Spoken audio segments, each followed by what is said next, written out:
Sa isang pribadong subdivision sa Antipolo, naroon ang isang bungalow kung saan tumutuloy ang 16 na matatanda, 10 babae at 6 na lalaki sa ilalim ng pangangalaga ng kanlungan ni Maria. Dito ay nakilala namin si Lola Pina, isang masiyahing lola na tumutuloy sa kanlungan. Ang buong pangalan ko, Josefina Obligacion Arellano. Ano po tawag dito sa inyo? Nanay Pina. May edad na nang nakapangasawa si Lola Pina. Inuna niya kasi ang pag-aalaga sa ina niyang may cancer, kaya hindi na din siya nagkaroon ng anak. 52. Hindi nga ako nag-asawa ng maaga eh. Kasi ang aking nanay, na-cancer. Kasi pinagbuhatan ng cancer niya, nagsusubo ng sigarilyong may apoy hanggang nagtatrabaho. Sinubuan ng buklig. Tapos, sumugat dito. Yan, yung alaga ko niya, naglalaba ako ng pinaglubisan niya dahil hindi maganda. Tunay nga na napakamasiyahin at magiling ni Lola Pina. Kumpara sa iba niyang mga kasama, kakikitaan mo siya ng sigla at lakas ng pangangatawan. Si Lola Pina mismo ang naglakad ng kanyang mga papeles para makapasok sa ampunang ito. Wala na siyang kamag-anak at byuda na din. Sinera. Sabi sa akin ng kaibigan ko, "Nanay, pumasok ka na nga sa ampunan, baka dito ko paatakin." Practical naman, naisip ko, total, wala na akong, ulila na ako. Nilakad ko na nga ang papeles ko, kaya ako napunta rito. Hindi naman ako agad dito dinala. Doon muna sa RAC, Reception and Action Center. Lahat, yun public yun, ito private to. Dahil dito, may tagaluto, may tagalaba, doon wala, sir at ma'am lang. Pero ako, awan. Pagiging madasalin na isa sa naging sandigan ni Lola Pina. Pero doon pa lamang, nanalangin ako. Sabi ko, Panginoon, bigyan mo po ako ng sariling tahanan at kapamilya. Dito ako dinala. Nung sosyo, hindi ko malaman kung sa Cavite, pero dito, kasi nanalangin ako. Lahat ng aking awa ng Diyos, lahat ng wish ko na panalangin ko, natutupad. Nang tanungin ko si Lola Pina kung ano ang pinagkakaabalahan niya.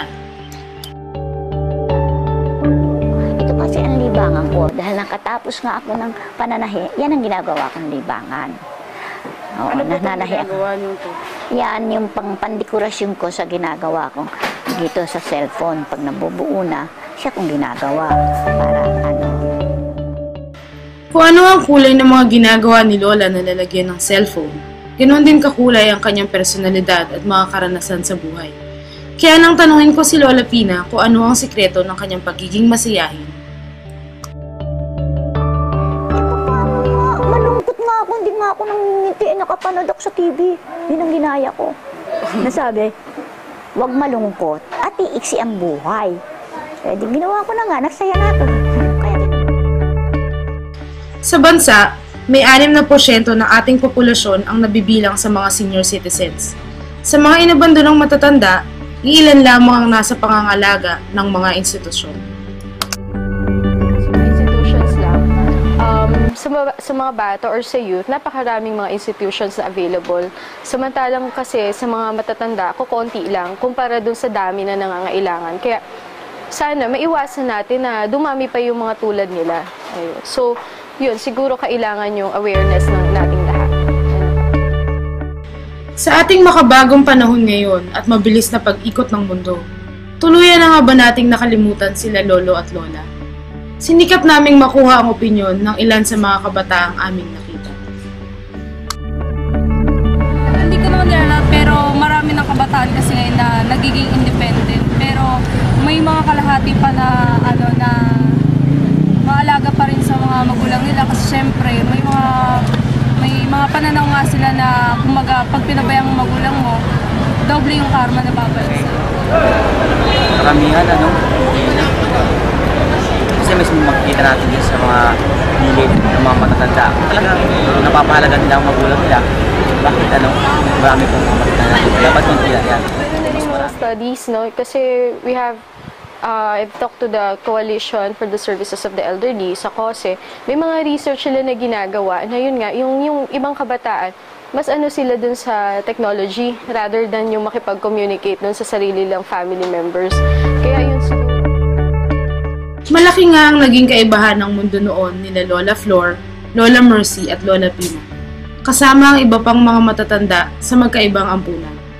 Habang nakikita ko ang kanilang sitwasyon, na ibang tao pa ang kailangang mag-alaga, magpahalaga sa kanila, hindi maalis sa isip ko ang aking ina na humihina, nagkakasakit, nagkakaedad ng hindi ko kapiling. So, bali ate, sa mga matatanda, ano yung basic na need nila na bukod sa physical, sa material? Ano talaga yung kailangan nila? Kailangan nila una siguro yung yung matanggap sila ng pamilya nila, no? So, tayo naman eventually tatanda din. So, andyan yung Kaya ko, yun ang pag-asa ko, yung ako'y lumakas, ako'y makapagsilbi, ako'y makapagmalasakit, at maunawaan kong lahat kung ano man ang nagiging kalagayan ng aking kapwa.